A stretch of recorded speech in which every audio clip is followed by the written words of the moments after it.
لمنه هیله ده ښه باز ژوند مو په خیر وي. ما په مخکني ویډیو کې ویلي وه چې د کیمرو د کرامت په نوم درواغ له منځه یوړه. نو ځینې ماته لیکلي دی چې ته کرامت نه منې، ته به سبا آخرت نه منې، ته به مرګ نه منې، ته به یاجوج و ماجوج نه منې، ته د نبیانو معجزې نه منې. ما د نبیانو د معجزې یادونه نه ده کړې. معجزه او کرامت جلا جلا دوه بحثونه دي او پاتې سو کرامت. ما نه دي ویلي زه کرامت نه منم. کرامت اولیاو حق دی، خو ما ویلي و چې په اولیاو پسې په ښو انسانانو پسې خبرې درواغ تړل سوي دي، بهتان و دا شان پسې تړل سوي دي. دا کوم څه چې ویل کېږي چې موږ پر راغلي دا د کرامت په نوم دا پلته درواغ دي سره جوړ سوي دي. دا ټول درواغ دي. ښه نو یو ولي پر دیوال سپور سو مکې شریف ته دیوال بیولی دی. ښه نو هغه دیوال اوس چیرې ولاړ دی؟ که په هغه سیمه کې ولاړ دی نو بیرته رالی له مکې شریفې څخه، او که د هغې سیمې څخه ولاړې تر مکې پورې، په مکه کې اوس هغه چیرې ولاړ دی؟ هغه به کوم ځای کې ولاړ دی؟ نو دا خو اوس باید ښکاره وایي چې په دغه سیمه کې د هغه دیوال دی چې هغه پلانکی پیر تر دې ځای پورې راغلی دی، دلته یې ځان رارسولی دی. داسې نو 2 لکه درواغ چې په پیرانو پسې یا په ښو خلکو پسې یا په شیخانو پسې یا په ولي ولا چې موږ ورته په هغو کسانو پسې دغسې درواغ تړل سوي دي.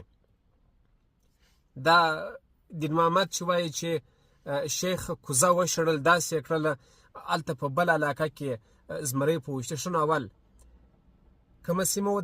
د دې سیمې نوم څه دی چې د ده مورید پکښې را روان و او چې زمری په مخه ورلی؟ دا کم تاریخ و کومه نیټه وه؟ کوم هیواد و؟ د دا مورید نوم څه و؟ بل دا ګډوډه یې داسې کړه، صحیح دی، که دلې پاته سوه، بیا هغه مورید چې د هغه ځای څخه راغلی چې د کوزې ټوټې ورسره وې، هغه د کومه سوې؟ ځکه کوزه د ده په لاس کې پاته ده. او که دا کوزه یې داسې وغورځوله او کوزه روانه وه، دا کوزه به څنګه روانه وه؟ څونه به روانه وه؟ روانه وه.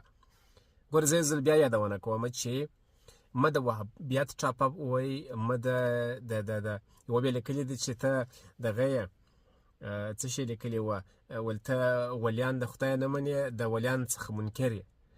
بابا زه د ولیانو څخه منکر نه یم، زه د ښو انسانانو له ښو کړنو څخه منکر نه یم، له کرامت څخه منکر نه یم. دا ټوله حق دي ستا.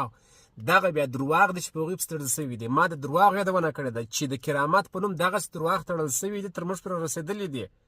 ښه نو که درواغ نه دي، داسې غټ درواغ چې دیوال یې روان کړي، پر اوبو روان سو، په پنبو کې سکروچ راپورته کړې، په چغول کې اوبه راپورته کړي، اوبه نه ورڅه تویېدلې، زمری په کوزه وویشتی.